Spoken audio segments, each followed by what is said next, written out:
Oh yeah, I was diagnosed in 5th grade. Oh shit! Good For, for you. yeah, for ADHD. I used to take the medication and everything. Good for your family for actually giving you a mental health diagnosis. Oh yeah, it was my mom. My dad hated it because he's like Old school. oh yeah, and he's a foreigner. So he's like, don't be putting that medicine in my son. I like how you said foreigner. That's Yeah. Where's he from? He's from Panama. Okay. I'm Panamanian. I'm ignorant. That's Where's Central America. Yeah, of course. Spanish niggas. Dude, okay, you seen the Godfrey thing about Dominicans? Yeah. Do Panamanians feel the same? Also, Uh, you might need to choke up on them. There you go. Not black Panama. So there's a big diaspora of Panamanians. There's like the cream colored ones. Then there's the mochaccino niggas. Then there's like my people where my dad's from. And it's crazy. I went down there when I was like 22, 21 with my dad. And like the black ones are like, oh yeah, and they all speak English and they also all speak Spanish. And then everyone else is like, nigger, but they don't speak any English though. And it's like, and then it's weird because they're all poor, so it doesn't. It's interesting how black people just get the brunt of the shit, just universally. It doesn't matter really. I don't know why. Why do you think they hate us? Is it because we're great? Because we're better than everyone? Probably, and it's Okay. also because more people are light than dark. You think it's like a majority thing? Yeah, that's really what I think it is. Like, if you're light, it's easier to be like, oh well, I'm one of those guys. Sure. But white people don't. You're more black than than you are white. Which you know who does that a lot, and fuck it, I get in trouble for this. But like real dark Indian people. Oh my God, they be like, "Oh fuck you, I am like you piece of shit." See black people, they be like, and they be like, "Nigga, you are darker than me." Aaron, dude, I swear to God, I was in Chick-fil-A, right? Another controversial thing. I was in Chick-fil-A and I'm gonna like this episode. I was at Chick-fil-A and the workers were like, Noshod, your food's ready, Noshod. And I walked up and then this Indian dude walked up next to me and we looked at each other and we both same color. His shit was just permed, you know what I mean? And I was just like, and he's like, and I was like, fuck you, for? Nigga, we got the same name. Your That's name wild. probably blacker than my shit is. That shit is wild. That's that like that weird colorism thing. Like I get the whole light skin thing.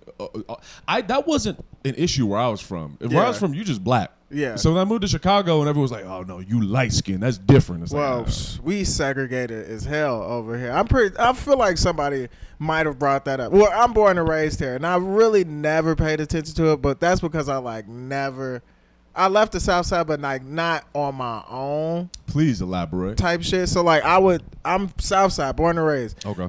So when you grow up, you just be around your people and shit. I go to Chinatown with my family, go to the North Side to go to Pasta Bowl or whatever the fuck, get comic books and shit like that. But I never and then like when I was with my friends, we would go downtown, right, where there's everybody at. But then once you start going to these places yourself, Lakeview. And yeah, you like, huh.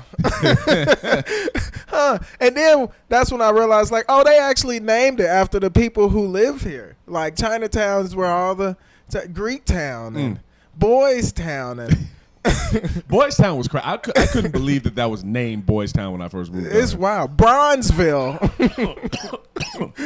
So you grew up in Southside. Yeah. What was this? I keep hearing 78th and Halstead. I grew up in Chatham, so that's 81st and Cottage Grove. That's where I was at. Yeah, Okay. that's like where Chance and all those people are from. Was that West Side? No, that's Southeast. That's Southeast. Yeah. How was it for you? Because you hear the South Side, so Well, when I was a kid, it was fine, but then like over time, like there was like it was like another crack epidemic when I was growing up. So like I would get out from school and like there'd be like crackheads having seizures in the middle of the street. Niggas would just be like, all right, well. Step on over. Yeah, I'm like, dude, call an ambulance. You just gonna let this nigga OD in the middle of the street. Yeah, so it'd be a lot of that. It was a lot of crack. A lot of crack. What year? That feels so 80s. I How old are done you? it though. I'm 29, finna be 30. But like, Weird. I get late. I mean, maybe like early mid 2000s. Like there were just the last crackheads and shit, like airbenders. Dude. So you're growing up Southside. Everything's chill until it stops being chill. Yeah, like once you hit 15, 16, it's just you like. It's wild. Yeah, well, it's then everything around you. So it's all the kids are like, and I feel bad for the kids now because there's like a little more access to guns. Like when I was growing up, ain't nobody really. Yeah, it wasn't the dark web. Yeah, it wasn't no shooting shit really. You would get your ass beat, like you get jumped, like, but you wouldn't. You might not die from it, you know. Yeah. I was fucking yelling at Ty last night about this. Like, why can't we all just fight like men? You know what I mean? We used to fight. That used to like that.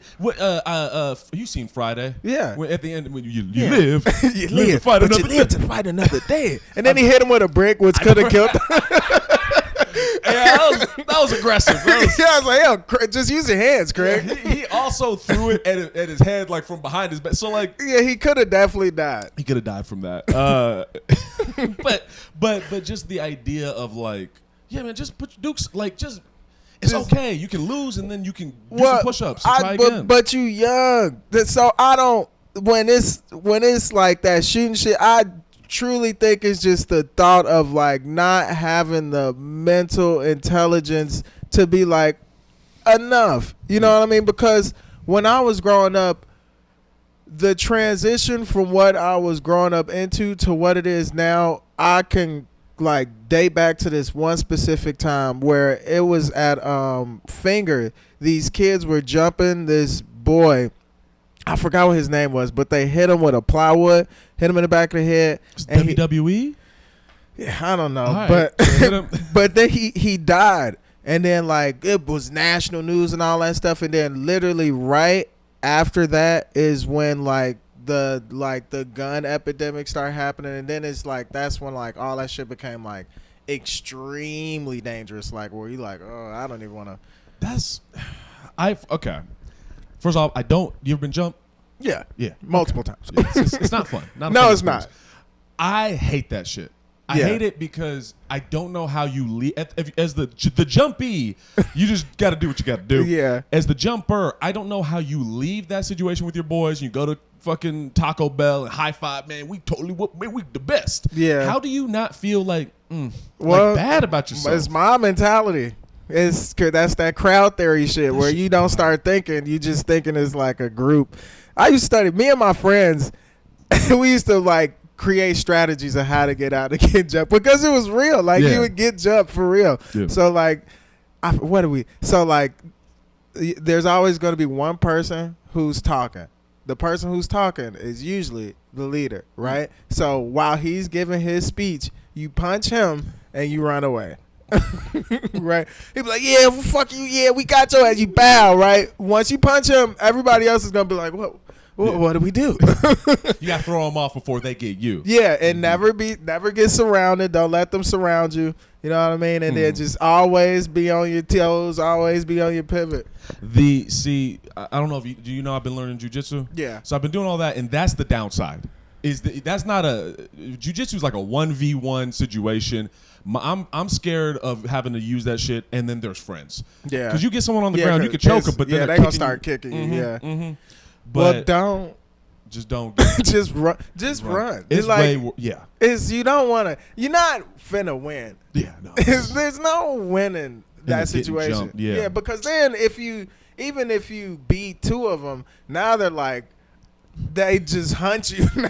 Now you become game to niggas, like, you know what I mean? So you don't want to do that either. You rather, like, I learned real early on that it's easier to have niggas call you a coward than actually, like, why would I be afraid of, like, that situation to run away?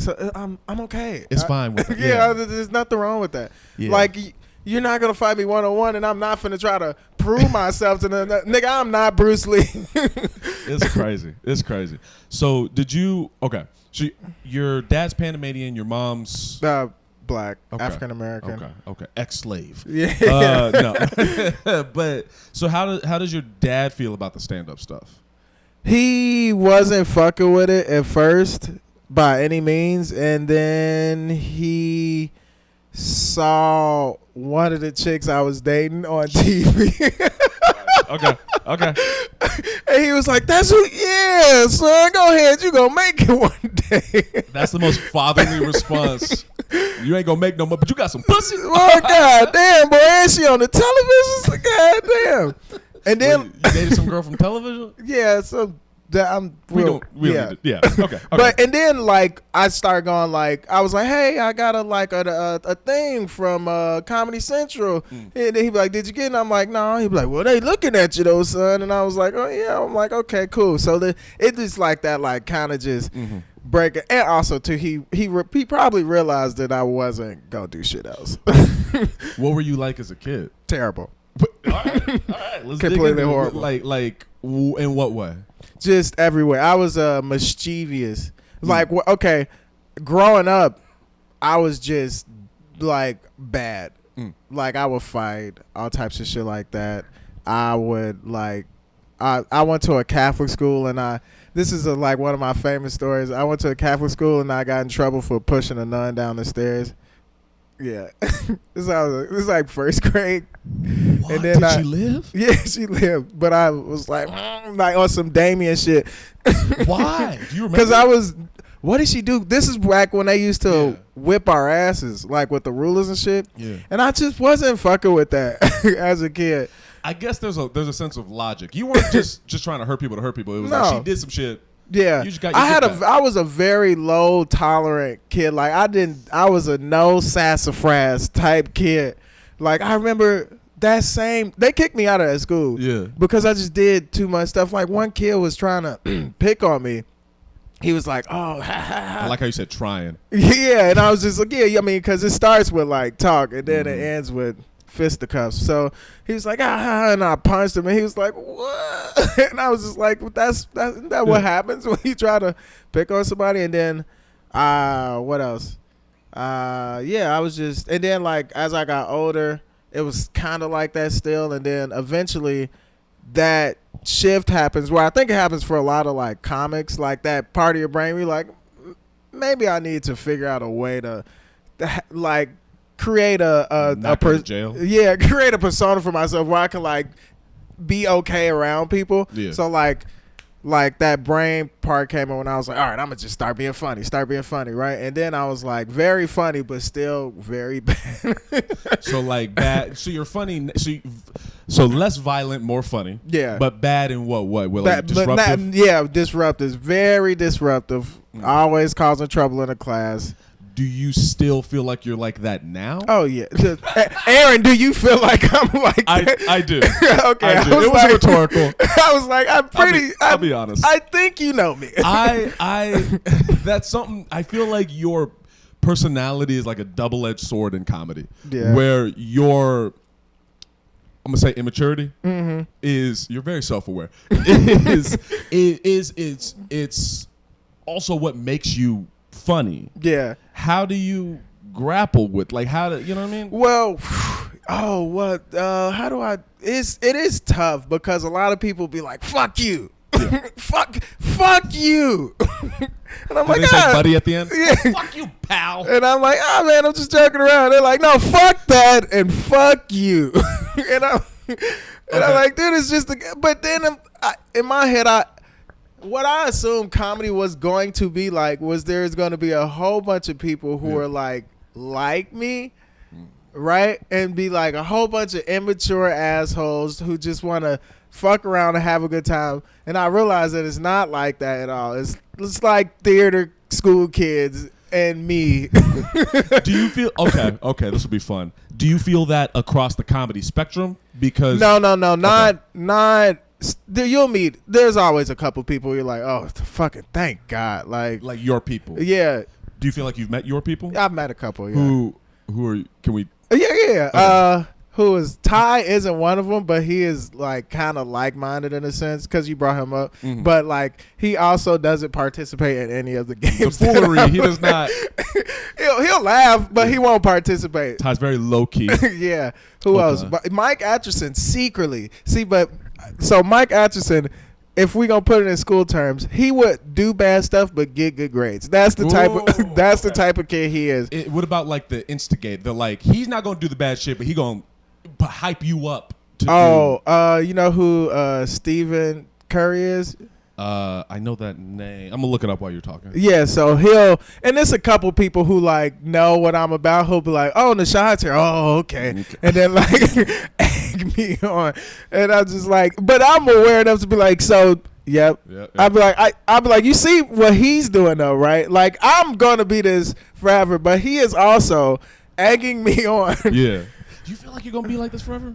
Probably. I'm pushing 30. I'll be 30 in September. So you've just accepted this is just you. Yeah, but you know what I'm learning though is that like and nobody's gonna believe this, but have actually like am in the verges of like calming down to like being like, okay, maybe not everybody is just ready to play all the time. It makes me wonder. Okay. Go ahead. It makes me wonder what your perception of me has been because I know I'm an uptight. You don't seem that uptight to me though. I'll rephrase. I'm a control freak. Okay. That's fair. Yeah, you remember when we were in that group together? I don't mind a control freak though because in my head, you really want what you want to be done well. That doesn't bother me. You know what I mean? What bothers you? Nothing. That when we were in that group and you were like, hey, I think we should do this. I'm all for it. Yeah. You know what I mean? It's just hard to gather niggas together. That's the only real problem.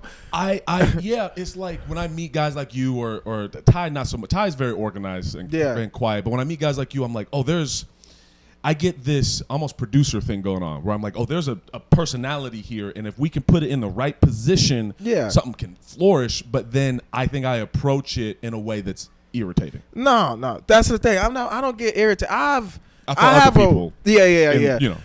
What people don't know about me is I have a strong like work ethic, and it's always my brain is always moving in that way where it's like, oh man, what if we could do this, then we could probably do this with that. This. So when I meet people like and like also like that too, I'm like, okay, cool.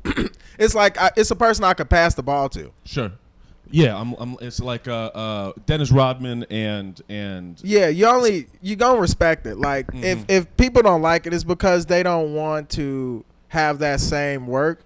Like, but I know myself, I work, but I gotta stand up to kind of be a little solo dolo. Sure. At the same time too, so like I'm willing to work, but I already know a lot of people be like, let's see if we could get in the shot to do this thing. So like, okay, so something like when we were trying to make sketches, I'm just curious how your mind works. Yeah. So we decide like, okay, we got to make sketches on this day. Right. What goes on in your head? Well, what goes on is like, what sketch are we doing? What do we need for the sketch? Is the shot list made? Because I know for a fact that don't nobody want to be there all fucking day filming one fucking scene. Do we got actors? Do we need any props? Yeah. Okay. Is there food? Hold on, I gotta restart the thing. Yeah, because I went to school for animation, so like all the art shit that's I don't know. I guess it's learned, so it's not like I don't have a problem with that stuff. But it's the hardest part for me about like all this is literally just the producing and just getting all the personalities in check. You know what I mean? Yeah. You probably had that same problem too, like where it's like you'll say something to somebody that you couldn't say to somebody else. Mm-hmm. So my personality is in a way where like I'm for sure I already know that somebody not gonna take what I say seriously over somebody else. Yeah. Right. Which is hard because I'm like, well, I actually know. I actually been taught how to do this. Like taught. I know how to make a shot list. I know how to storyboard. I know how to do it all. Do you feel like people underestimate you in that way? Like they don't expect you to have those skills? Oh yeah, for sure. Anytime I'd be like, yeah, I studied animation, niggas be like, you studied animation? You studied in general? What? So okay. So before we get back to the group thing in college, so you studied animation. Mm-hmm. Was the goal to like work for Disney? What was the plan? At that point, I didn't think. I was just going to school, to be honest with you. I was just kind of doing what your parents told you to do. Sure. And I was like, all right, I'll go to school. And I always drew, so I was like, fuck it, I might as well. I was just like on that mindset where I was like, well, let me at least do something that I know I can do, like, or productive. Like, right. So I was like, okay, let me do that. And when I was there, I learned a decent amount of stuff. I definitely learned some. It made me a better artist for sure. It made me a lot more technical. But if I was to do it again, I would not go to college at all. Did you finish? No. Okay. No. I would, but yeah, I would not do that. I would have done this earlier and gained the animation skills through YouTube. Yeah, college is kind of bullshit. Yeah. Like, unless you're trying to be a doctor. Yeah. Or like a lawyer or something where you need that degree to do it. If you like doing some shit that sound made up, then you might as well make it up yourself. Yeah. I think, like, I'm an interpreter. Yeah. Yeah. I feel like I needed a degree for that to prove some shit. But even that is like, well, if you just know the language. Then you don't. Yeah. That's the thing where I was like, while I was in college, I was like, I'm like, I'm wasting money here for sure. Mm-hmm. Mm-hmm.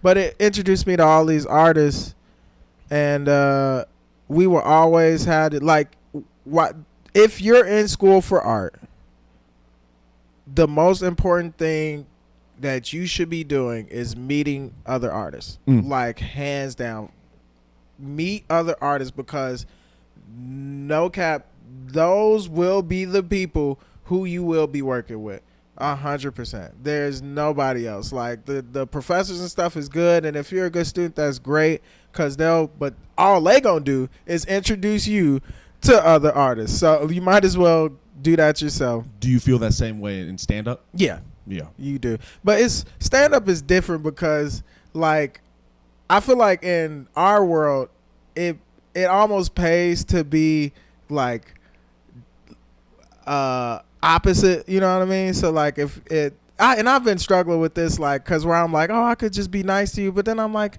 nobody remembers me when I'm nice. Please, let's dig into that, Noshod. Okay, well, this is something I've been because, again, I've been working on myself. Oh, my God, snaps. Yeah, so, like, I've been, like, trying to be like, yeah, hey, how's everything going? Like, is it cool, right? And I'm like, yeah. But that's not fun. You know what I'm saying? And I feel like most stand-ups, like, we're like, oh, yeah, he was really nice. Or, like, oh, Noshod is, like, you know what I mean? Yeah, you're more memorable when you're doing something that's divisive. Yeah. Okay. But that's what we do. Yeah. Isn't that not what we do? I don't know. Well, okay, so I think I'm a weird case study because I'm Mr. Artsy Fartsy about the shit. So, like, I'm also working on myself. You ready?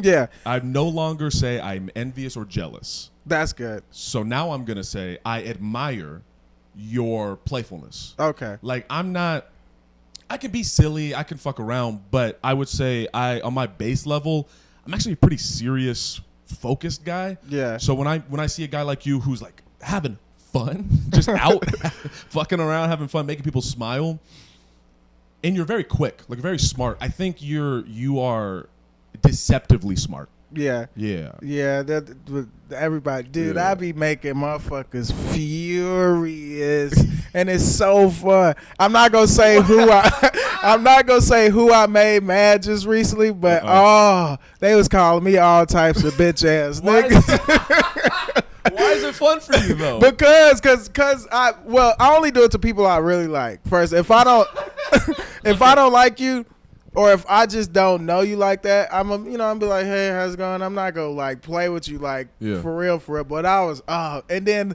like it's the back and forth for me. Yeah. I love the back and forth. I love using my brain. I love it, and I love using it in a way where it comes to talking. Yeah. Like if I wasn't doing this, I would try to be a lawyer for real. You'd be a wild ass lawyer. I know. God damn. I know. But this man, he was like, oh, you're an idiot, and listen, you don't read and all this stuff, but I'm everything that I'm saying to him, he just and it pays to be poised. So if you keep hitting motherfuckers with them ones and twos, So okay, it's almost like you get the adrenaline rush from that confrontation. Yeah, but you don't mean it malicious. No, because I've seen malicious acts. Like what we doing is just fucking around. We're just having a banter. Yeah. Like, I mean, some people take it personally because some people don't like their intelligence to be whatever, right? Yeah. But I get my shit questioned all the time. Most people don't even believe I'm smart, but you can learn though if you want to have that verbal battle with me. But I think I'm the type to. I'm working on that too. I'll take shit way too seriously. Yeah. So if someone's snapping on me, I'm like, so we fighting? Is that what we doing? We out here, we squabbling? And it's like we're joking. It's okay. We're literally at a comedy club. Yeah, like, it's okay. We're joking. That's what we're all here to do. We're here to play. But so I'm learning how to play. I'm learning how to turn it down. It's okay. We're all fucking around. And then so it sounds like your love language is probably not the right word, but your love language is talking shit almost. Yeah. For me, it's telling people what to do. That's funny. If I like you or if I'm invested in you, okay, this is what you got to do, brother. Here, let me take out some notes. I wrote this down for you last week, and it comes off. Abrasive is like so much. Yeah, I know what you mean. God damn. I know what you mean. But isn't it hard though? Because like if you, especially me and you probably like both like very strong personalities, right? Yeah. And it don't help being black. With dreadlocks. Yeah, so niggas be like, oh my God. Mm-hmm. Right? But it's not. None of it is malice. Like it's just passion. Mm-hmm. It's only passion. But then, okay, and this leads me to a thing that I struggle with. I'm curious how you feel about it. This dichotomy between be yourself, but also don't piss people off. Yeah. How do you? Because by being that's what I'm saying. By being myself and by being yourself, you inherently are gonna piss people off. And it's like I know there's a balance there, but I don't exactly know how to pinpoint it. I don't know, because I've tried being super nice to people, and that pisses people off somehow. Because, like, it's just that, like, it feels fake.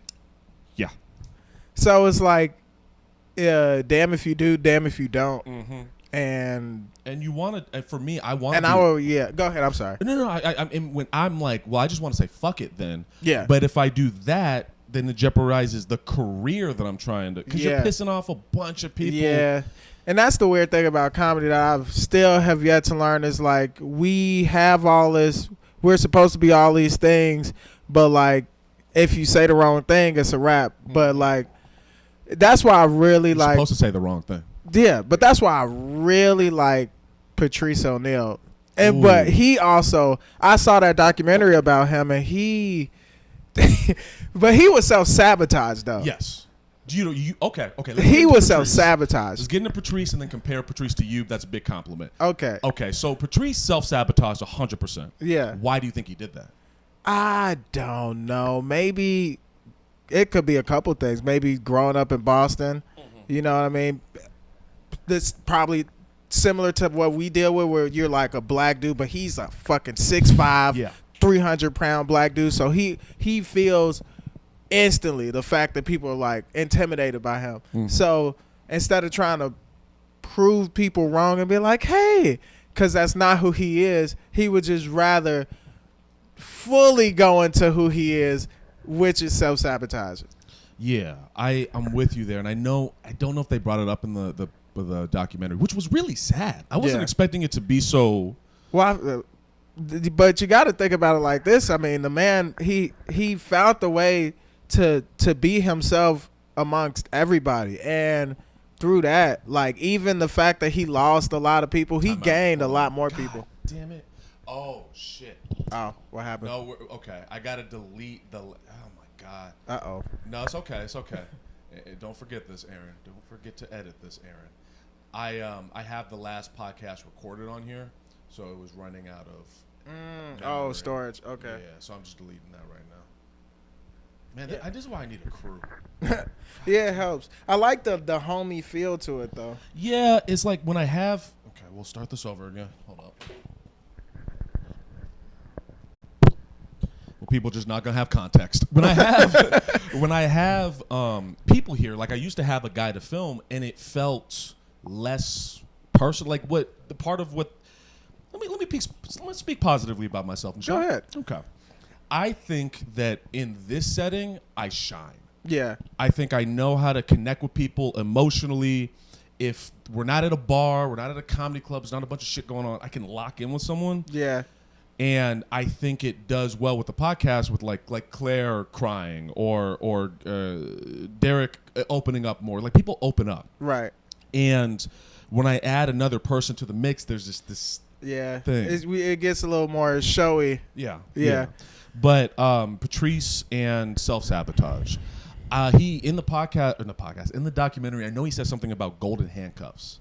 The idea that like when you shuck and jive, you eventually get trapped in a new form of slavery almost. Mm-hmm. Do you feel that for yourself? Like you want to? No.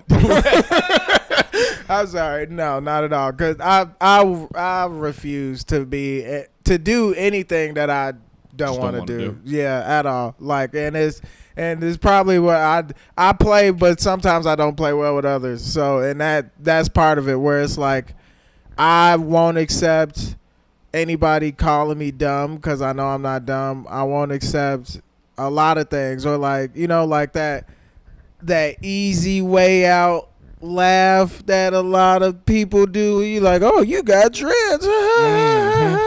And I'll be like, and then that's when I go, all right, and then I'll break you as a human being if I have to, just to prove a point. But like, it's where that's my self-sabotagery of the same thing. That's that just being black, and like I'm one of the darkest niggas in the comedy scene. You know what I mean? And I got locks. You know, and I'm not that friendly sometimes. So like, but I would rather be that than chucking and jiving ass nigga. Again, something I admire about you.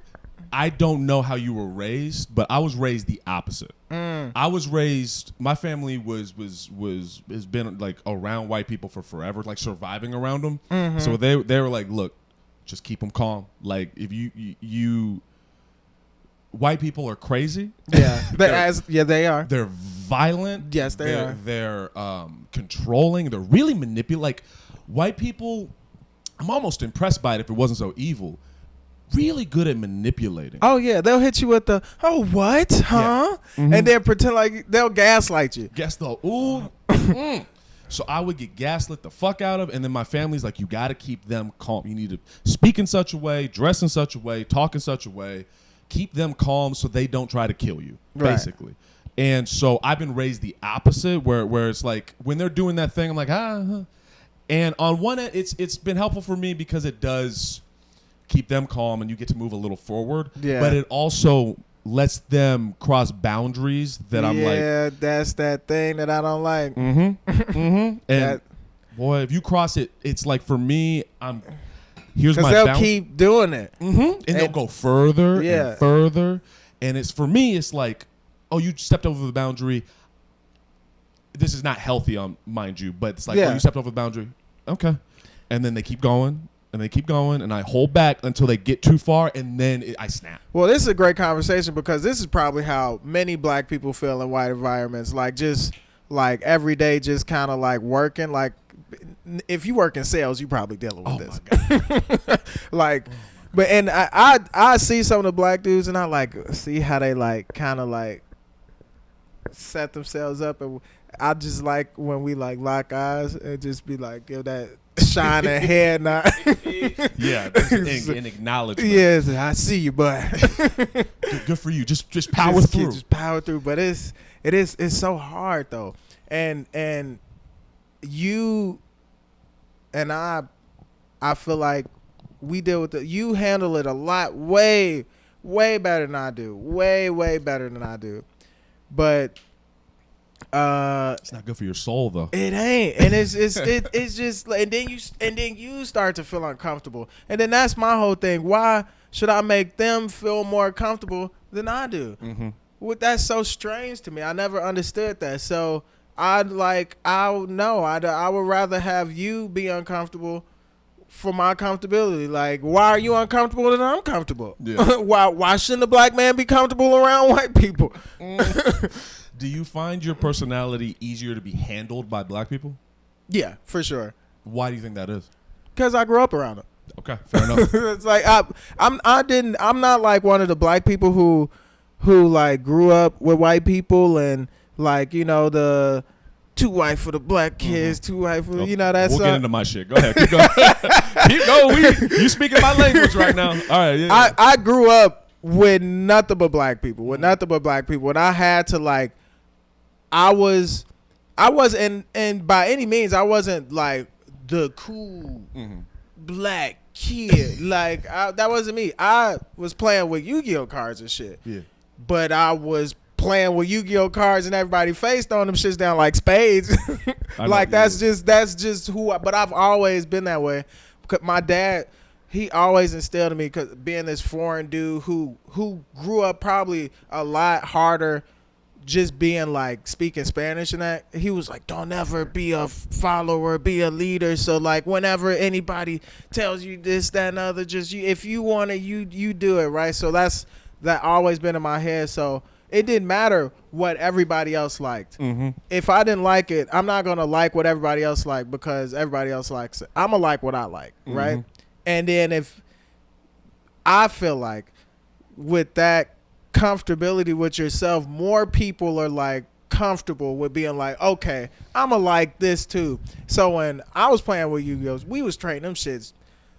I'm talking about like selling cards, all types of shit like that. When I was growing up, I think like 7th, 8th grade, we had like these notebooks that our teacher would make us write in. And this is when I knew that I was like gonna be a comic too. Like this is that progression that my comedic brain took, but she gave us these notebooks and we were writing them, and she gave us the opportunity to perform them. Most kids not gonna do it, right? They're just out of fear, like being judged by the other kids in your class. Not this nigga. I'd be the first one on stage singing songs and shit. Everybody be like, yeah. And then from that, me and my friends would like make plays and all types of shit like that. And people would come up to us like, man, when y'all gonna come out with another play? Man, that shit fire. Like, so I always had that in my head. And then I was like, no, I'm not finna try to do that, because it's harder to do that than just keep doing what I'm doing. And then you just keep like, black people we not one thing. We're a huge, vast majority of things. So you gonna find your people. Not everybody gonna fuck with it, but you gonna find it. But don't try to crunch yourself into something that you're not. It's just. Yeah, I'm with you. I agree with you. You ready for the too white? Yeah. You ready for that Earl Sweatshirt lyric? Yeah. Oh my God, it's. I do not say envy. I do not say jealous. It's hard to work on yourself, dog. I can see why people don't do it and then just fall into the gutter, because it fucking takes energy. Yeah. But for me, it was like big personality. So my personality is leaking out no matter what I did, because my family raised me. Don't be yourself. What you mean? Theater. You're gonna be a doctor. I know we're not Nigerian, but God damn it, we're gonna act like it. You're gonna, right. So don't be yourself at home, at school. Don't be yourself, but it would leak out. Right. And so then I would get negative reinforcement to whatever bit my personality would be. And so I tried to like get a handle on it, but like you understand, when you're a person, like, you can't. It's impossible. You'll hurt yourself. Yeah. Or you'll fall into like the deepest depression. Yeah. Oh yeah. Ooh.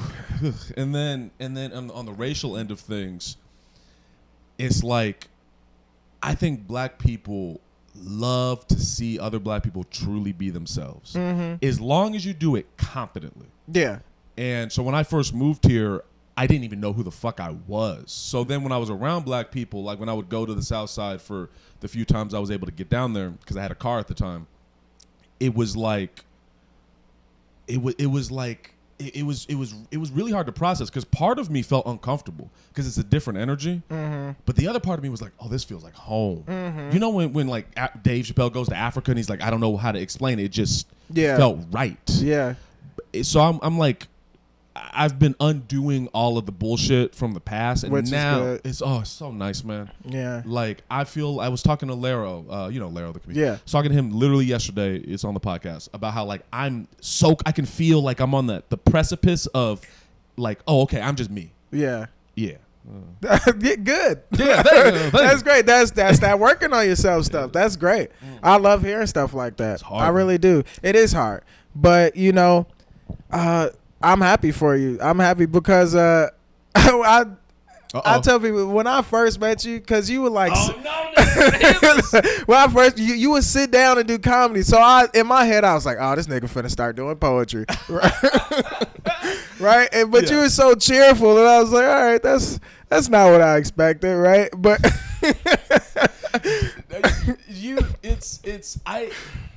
I like sitting down with you and talking to you like this. Do people not see this side of you? Not really, no. We'll call it an interview, are you actively trying to be that better version? Is that what's happening right now?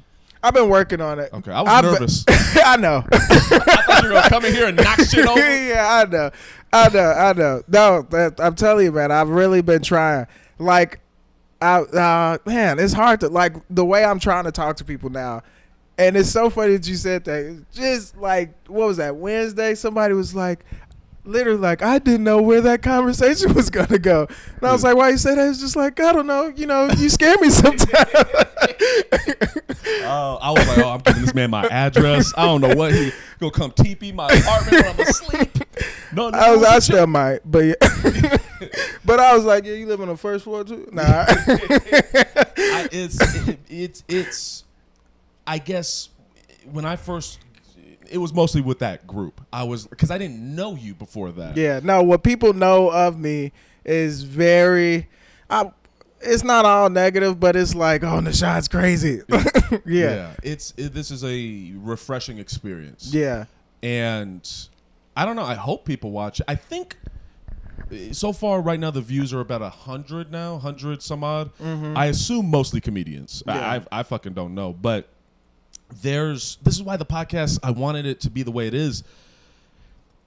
Comics aren't what they are on stage. No.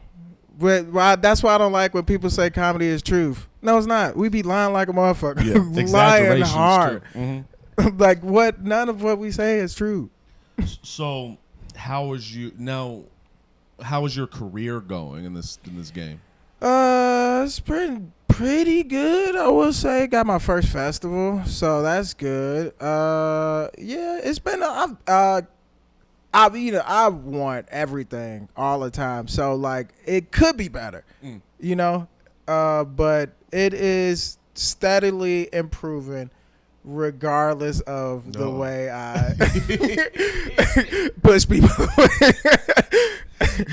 What's I think impressive about you is you were still getting booked even though you were pissing people off. Yeah. Which says a lot about your comedy, I think.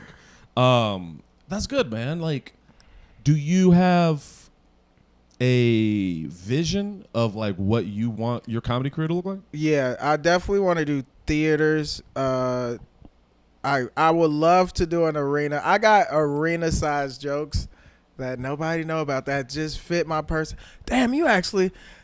I've done some jokes where people go, I would love to see that in a larger setting. How would you do that in a larger setting? I'm like, don't worry, I'm working out the logistics right now. Like, that's where I am in my comedy head. Like, I'm like, oh, dude, this would be great in the arena. I would love to do arenas and stuff like that. And then, like, just kind of write and make, like, projects with people and like I want to make a children's book.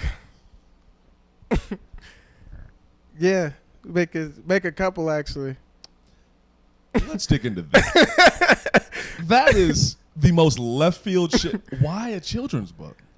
Because children are our future. No, but that was too easy. But no, because dude, children. Most of my creativity and my humor came from when I was younger, and then I just, you mature and then you realize that what you can and can't say, blah blah blah, right? But like, I feel like. And then people gonna be like, "Oh no, Noshod leading the minds." Oh God, but yeah, and I loved like cartoons and like stuff like that growing up. So that's something that I really want to do, and I feel like which I hope doesn't happen because I know that's kind of what the nature of what we live in is that like if you act a certain way, you can't. That like the world won't let you change. You know what I mean? So.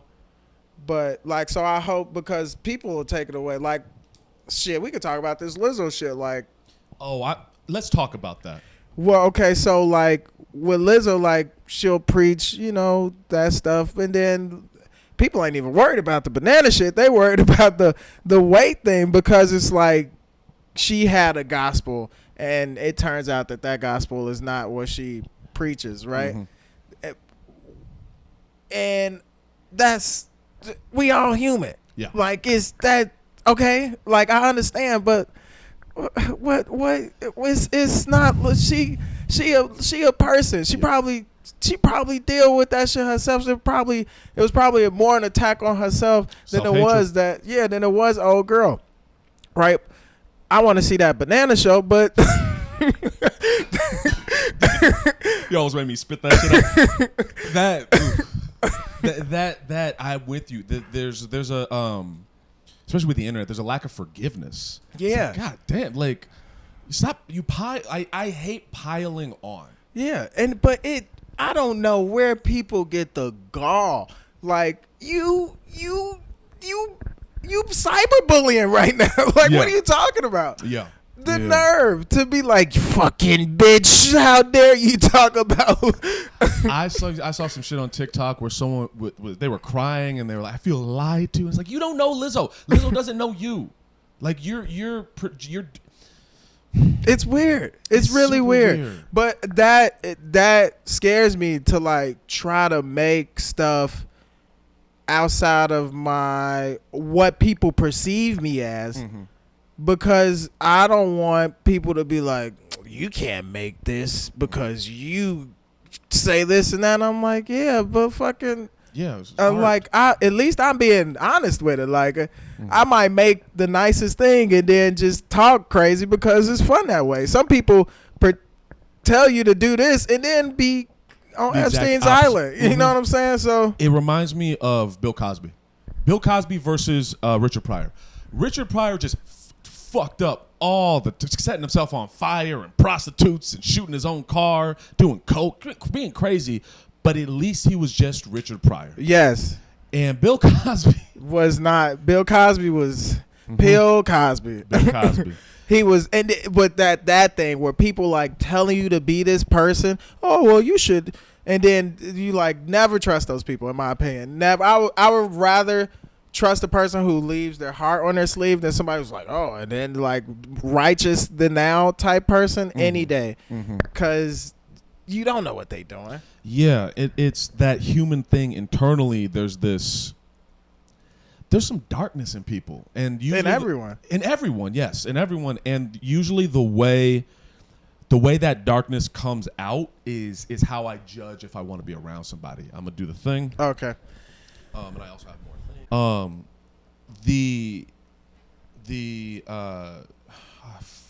Fucked up, forgetting.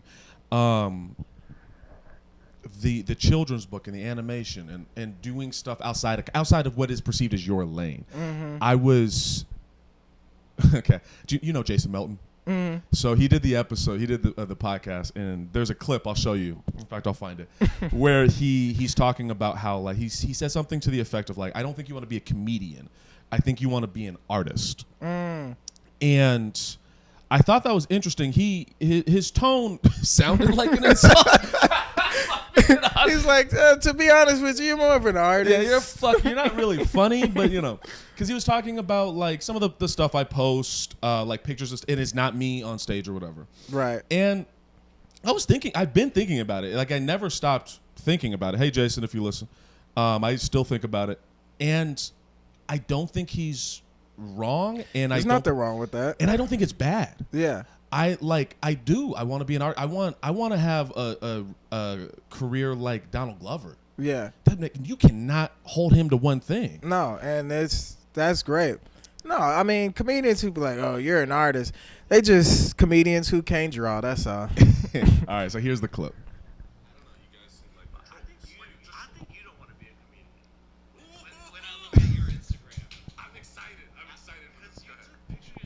Outside drawing and then posted them. Oh no, that was some random dude who took a picture of me and said it. But then you posted them. Like I feel like you want to look like an artist and be like an art guy.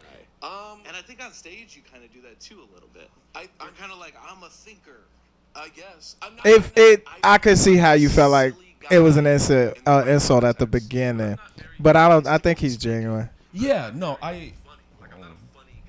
You said you're not a funny. I'm not like I can do it for. This is what I admire. I admire about you. I admire people like you who are the funny. You are truly the funny guy. I'm not the fucking funny guy. I'm the guy who sits down and wants to express a feel. I'm the guy whose podcast is a comedy podcast. It's not even that funny. Yeah. And I'm learning to be okay with that and embrace that. It's okay. It's not because I think Chris Rock said like. He wasn't the funny kid, but it's just sometimes what makes you funny is just the way you think. Yeah. You know what I'm saying? And in terms of getting outside of your lane of wanting to make children's book, I think that's dope. I think that's so cool because it's so different. Yeah. I don't know if you know that I'm making a short film.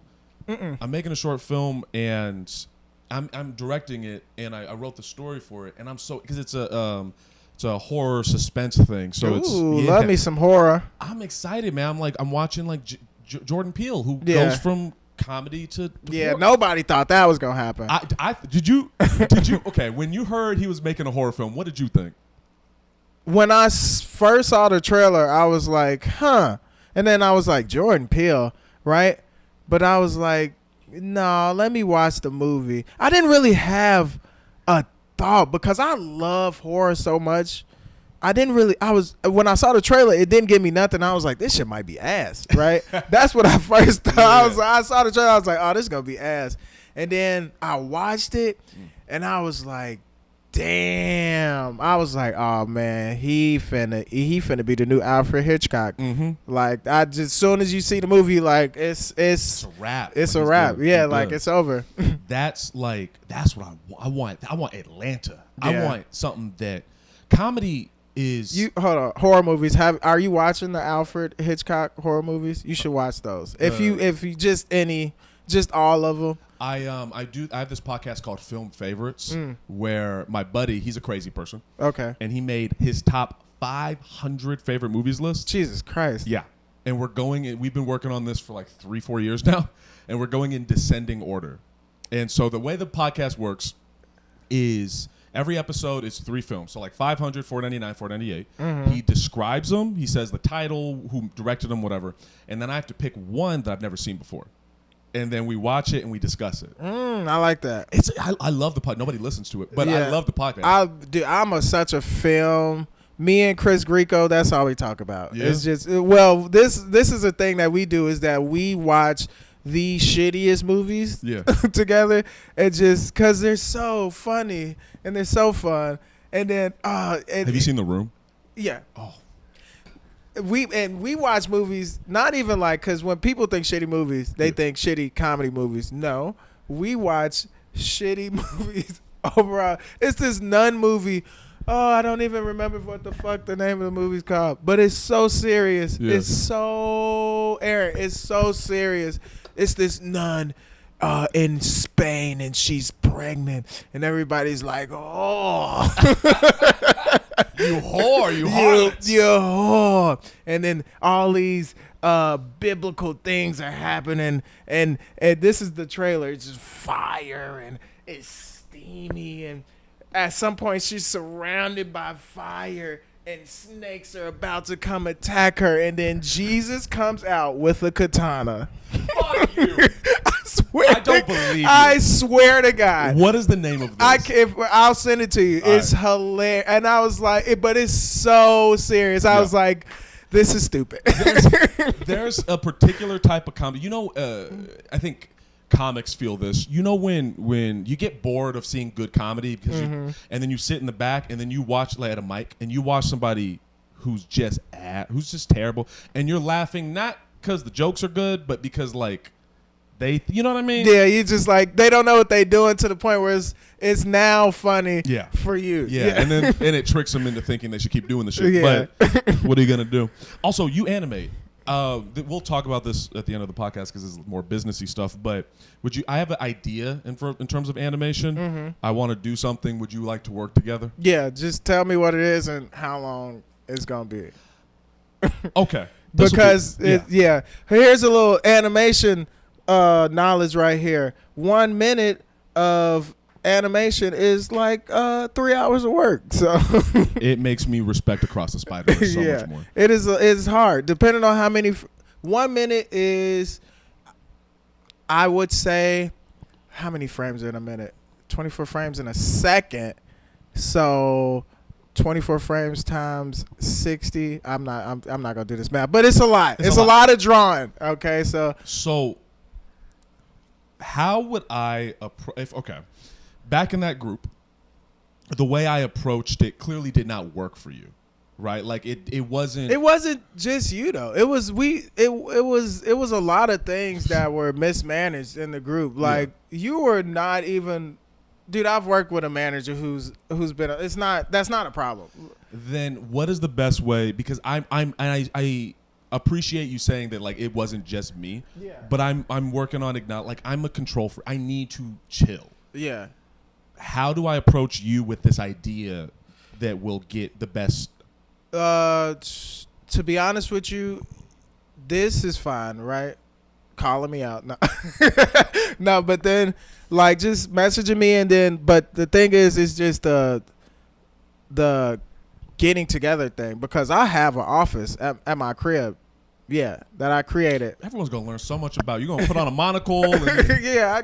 So like, if we could, and I don't give a fuck. I'm one of them type of workers where if we could work for 2-3 days straight to finish a project. I really don't care. We'll stay up all night. If you're passionate about it. No, nigga, it's work. Nigga. Yeah, it's just work. It's just work. Okay. That's how I've worked in warehouses. That's how I like to work. Just we gonna get this bitch out of here. Okay. Whatever it take to stay up and finish it, we'll do it, right? So that's how I like to work to get shit done, especially with groups because I know motherfuckers have lives. So if I could just steal a chunk of time all at once instead of like tiny chunks of time because I know people have shit to do in between that, that's how I would prefer to work. It's a little intense, but it gets shit done. Okay. Because I think the idea is it's nothing like groundbreaking, but it'll help.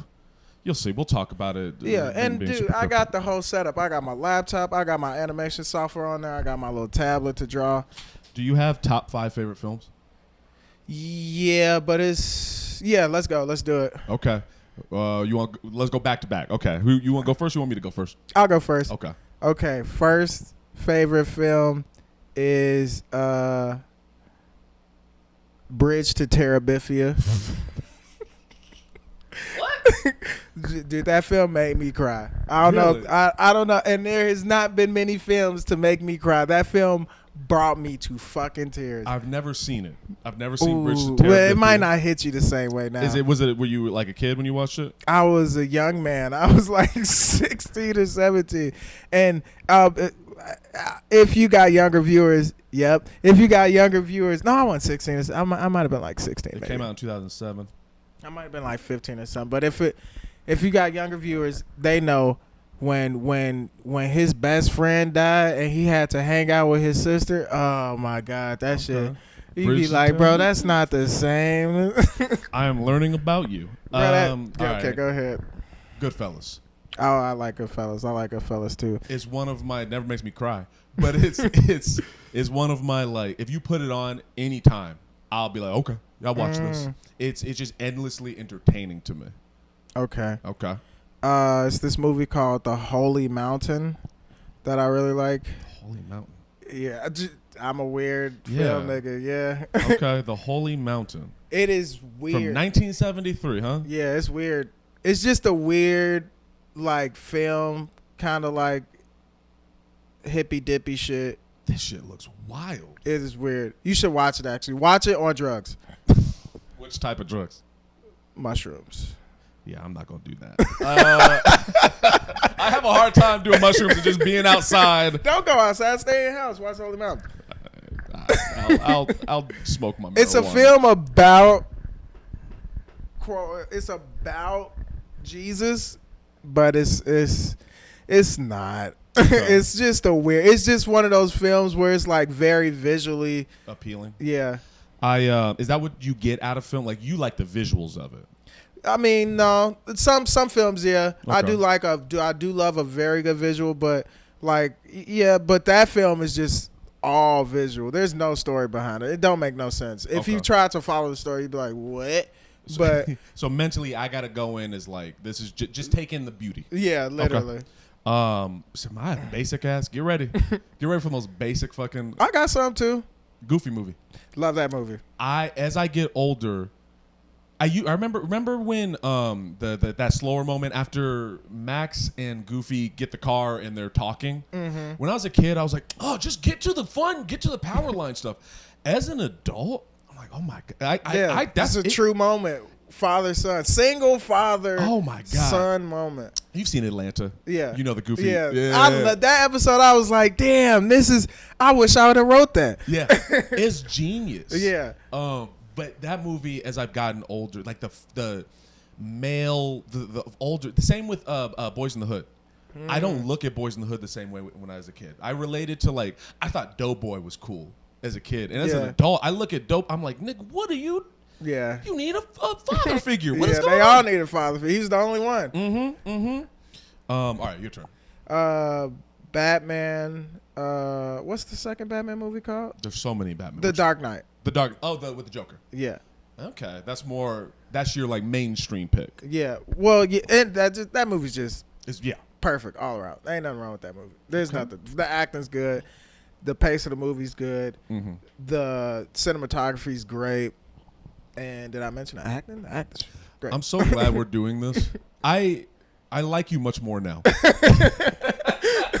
Like you, not that I never disliked you, but whatever I'm getting from you right now is not something I've ever seen before. Yeah, because chill, Nick. When I tell you, we be outside. I'm so nervous.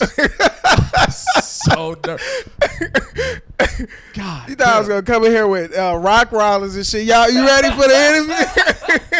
I just didn't. I didn't. And maybe this says something about me and my assumptions, but I just never would have assumed all of this stuff about it. Making a children's book, Nick, I would have never assumed that. But, yeah.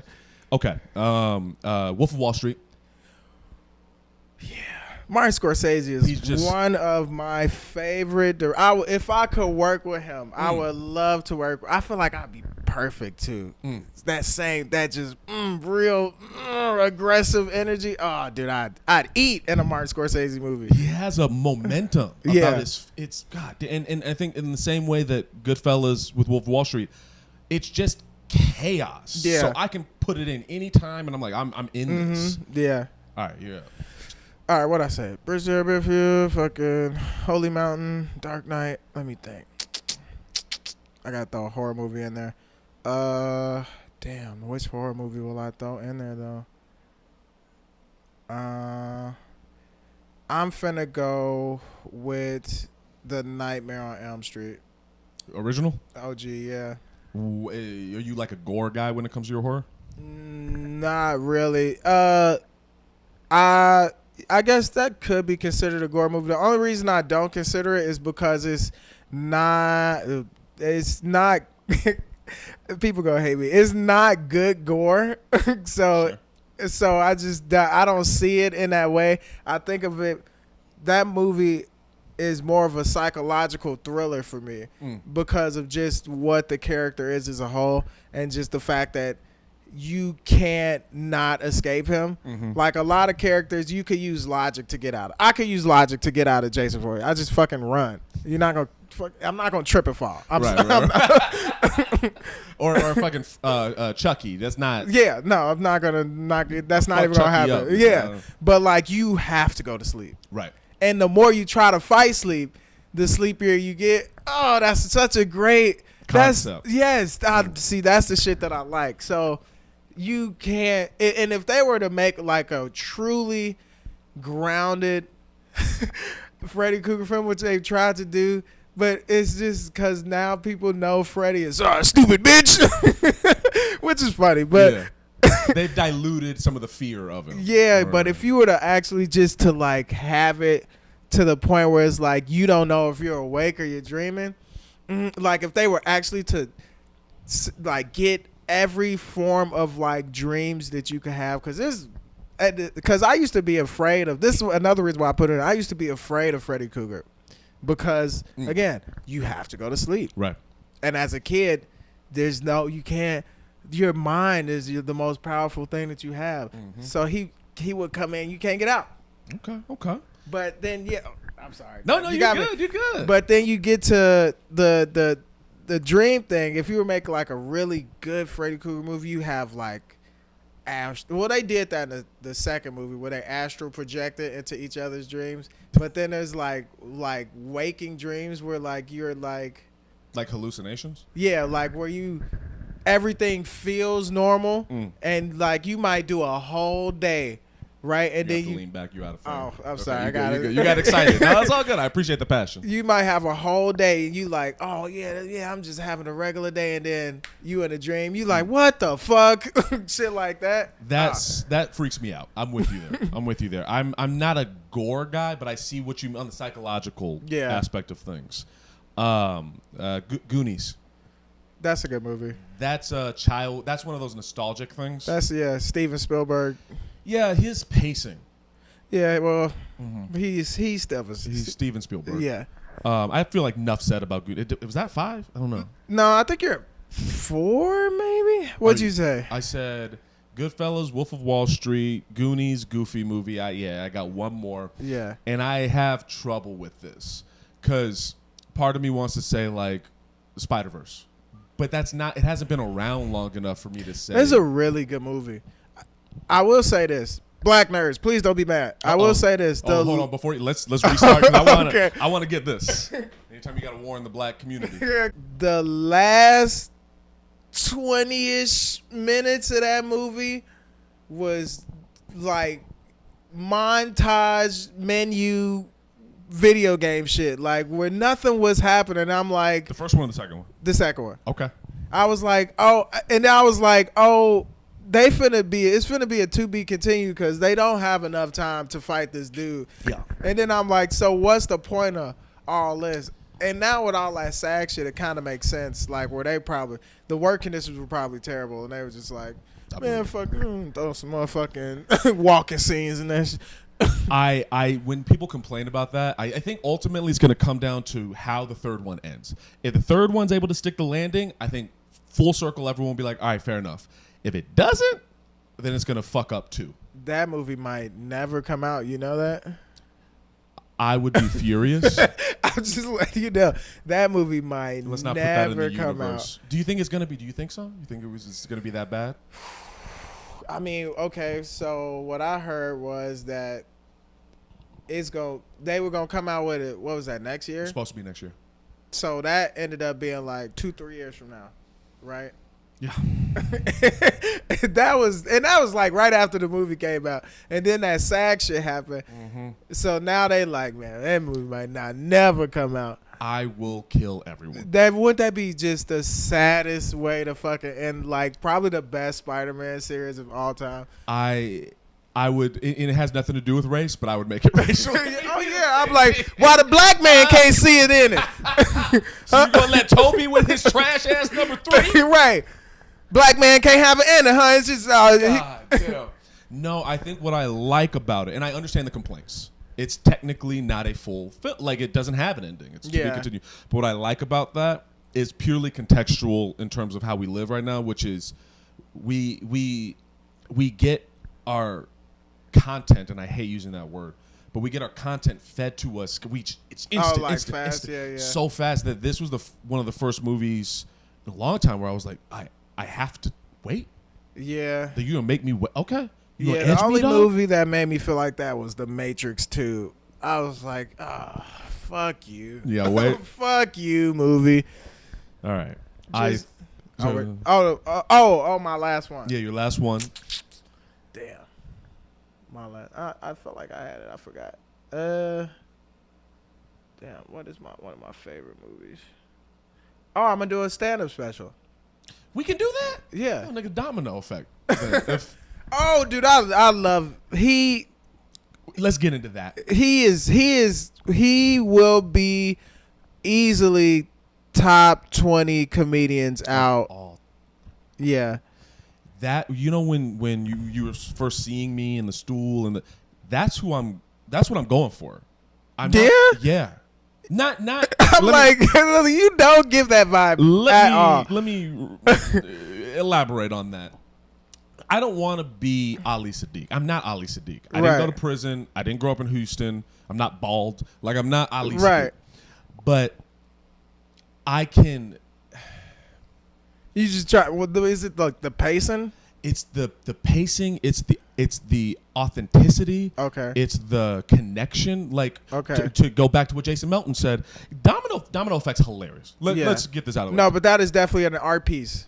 It is. Yeah. I love Domino Effect. I love Rothaniel. Yep, I love Bird Revelation. Mm-hmm. I love this, like, because I'm invested. Comedies, you'll notice even in my top 5, they're not comedies because comedies are hard to, yeah. It doesn't age well. There's something timeless about Domino Effect. It's always going to be funny. Yeah. Did you see Domino Effect 2? Cried. Yeah. Cried.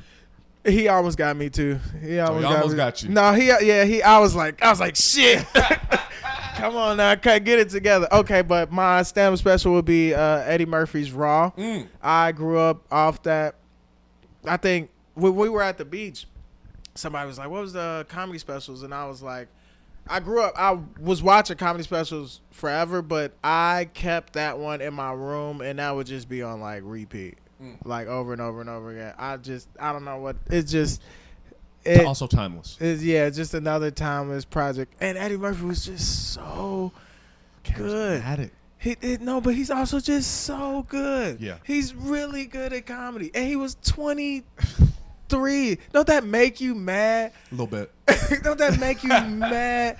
Yeah, and it's effortless for him. He doesn't even. Yeah, it's just coming out. One of my favorite jokes is like he's like because he was just going in on gay people, right? Yeah. Oh my God. Yeah. And then he goes, you go to the doctor, and he's like, yeah, you got AIDS, and he was like, but you could get it from these ladies now. And then he goes to the doctor like, you got AIDS. He was like, the doctor goes, you been having sex with homosexuals? He's like, no. And Eddie Murphy goes, sure you haven't. It's just so subtle. This shit is too funny. Yeah. Sure you haven't. His timing's unmatched. His charisma unmatched. His energy unmatched. Yeah. Eddie Murphy is. I wonder what a new special from him would be. That's like. Probably that ain't coming out just like that Spider-Verse 3 ain't coming out. Do you feel like there's too much? That the bar's too high? I think, and who I had this conversation with, St. James, because like he's also one of those people who are like me, where like he's a huge comedy nerd, just like me. But like I think that it is like too much pressure, and he won't be him. He won't be satisfied. No. But like, because even Dave Chappelle's got to take people's phones and stuff like that. But like Eddie Murphy is beyond. He's like a comedy guy. He won't get that luxury to even be able to practice.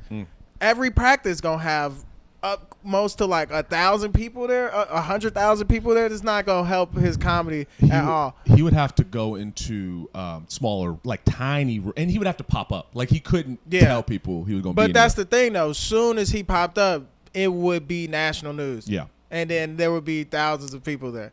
That's so weird about comedy. Okay, two things. I'm about to wrap it up soon. One, because of time. Mm-hmm. Two, because I have to pee. Okay. Real bad. In fact, I might pee while you talk. I don't know. Don't do Don't do that? No. Then you become Louis C.K. That's fair enough.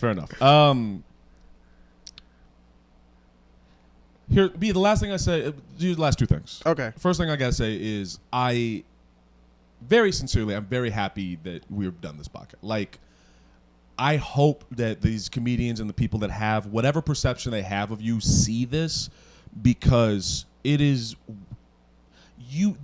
the depth of your personality is not, I don't think, shines enough out in the community. Mm-hmm. And I would love for people that have a negative perception of you to see all of this, because it really puts into context some of the stuff that I'm sure they don't like. Yeah. And it adds a perspective about you that I think it deserves to be acknowledged. Second thing is more on you. This has been a fun little experiment I've been doing with the podcast. Yeah. So this camera is you 5 years from now. Oh, okay. This is going to be fun. Yeah. What do you want to say to you 5 years from now? 5 years from now. Man, goddamn, I really like that car that you got, man. That shit hot, my boy. Yeah, man. Damn, I hope you keeping your skin clear, drinking water and shit like that. And also, man, it's okay. It's okay. Hug your father. You know, hug your mom. You know, hopefully both of them are still alive, because if not, you'd be very sad. So don't be sad if that happens, Noshod. Keep going on, because, you know, you have a hard time without your parents. I understand. Damn, that just made me sad, high key. All right, no, let's get back. Be funny. It's okay. It's okay. You're okay. It's okay.